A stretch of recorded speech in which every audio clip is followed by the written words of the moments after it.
Now, as these economics and strategy teams consider how many rate hikes are going to happen this year, they also have to consider what the size of the hikes are going to be at each meeting. And Raphael Bostic of the Atlanta Fed reportedly saying could be 50 basis points if it's necessary at the March meeting. Our Brian Cheung is going to talk to him later today. I imagine that's going to be a topic of conversation, Brian.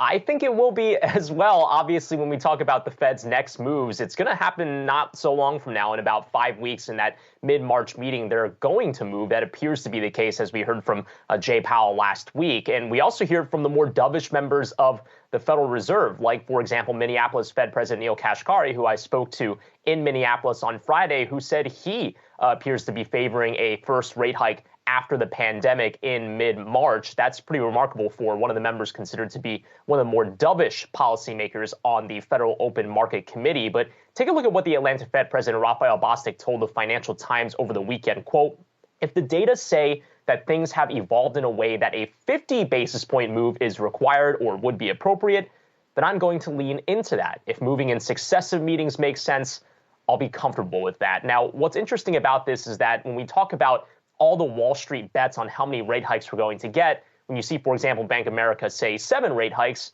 what that doesn't tell you is what might be the progression of those rate hikes and how large might those rate hikes be. Because when we talk about 1 or 2 or 3 rate hikes, oftentimes people are referring to each of those rate hikes being the equivalent of about 25 basis points in hikes to short-term interest rates. The reason why we talk about 25 basis points is because we haven't seen a 50 basis point increase in one move since 2000. It's been over 20 years since we've seen something like that.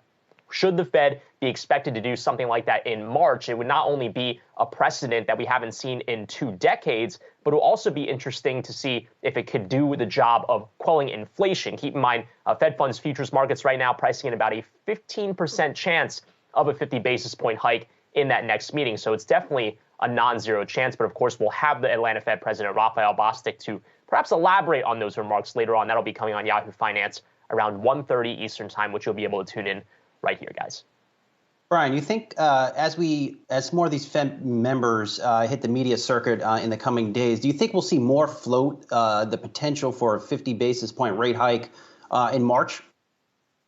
Well, I think that markets are already pricing that in, as I showed kind of with the Fed funds futures already pricing in that 15% chance. But we have to just kind of embrace ourselves for the volatility through that commentary, because, again, that Financial Times kind of report that we had over the weekend, and we'll get more elaboration on that later on, was just embracing the possibility of a 50 basis point hike, which we already knew because the Fed chairman was asked about this in his press conference last week. Is it going to be on the table for the Fed to do increments in more than 25 basis points at a singular moment in time? And the Fed chairman kind of dodged the question, but he didn't say no. And that's important because if the Fed is actively not saying that something's off the table, that means it probably is on the table. So this, however, is a bit of a communications challenge. How do you say that something's possible without saying that's exactly what you're going to do?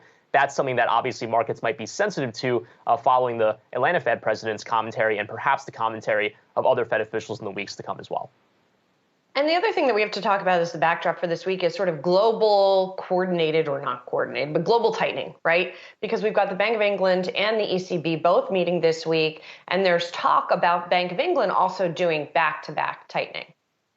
Yeah, well, the Bank of England is expected to raise interest rates to a target of, I believe it's 0.5% on their short-term interest rate. And they're also expected to move on quantitative tightening. This is the process of allowing any assets that they've purchased through the course of the pandemic to fall off of its balance sheet. That means that the Bank of England is a few steps ahead of the Federal Reserve, because keep in mind, the Fed is still, as of right now, adding assets to its balance sheet. But the Fed has signaled that it's likely later in the year, after it eventually raises interest rates, to start to allow its balance sheet to shrink. So the Bank of England a little bit ahead of the curve on that front, but the bank or the European Central Bank is actually on a completely different side of the equation here. What's interesting is that the markets are not really pricing in any sort of quantitative tightening or interest rate hikes until 2023. And a big reason for that is because inflation and wage pressures just simply haven't been as elevated in the Eurozone as they are here in the United States. Take, for example, the data out of Germany just this morning, where inflation clocked in, I believe it was at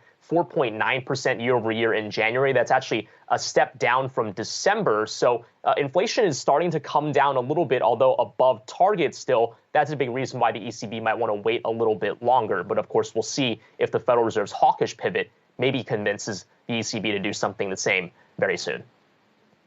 We will keep an eye on it for sure, and we will as well keep an eye on that interview that you're doing with Raphael Bostic. As you mentioned, that's this afternoon at 1:30, the president of the Atlanta Fed. Going to be a lot of interest in those comments.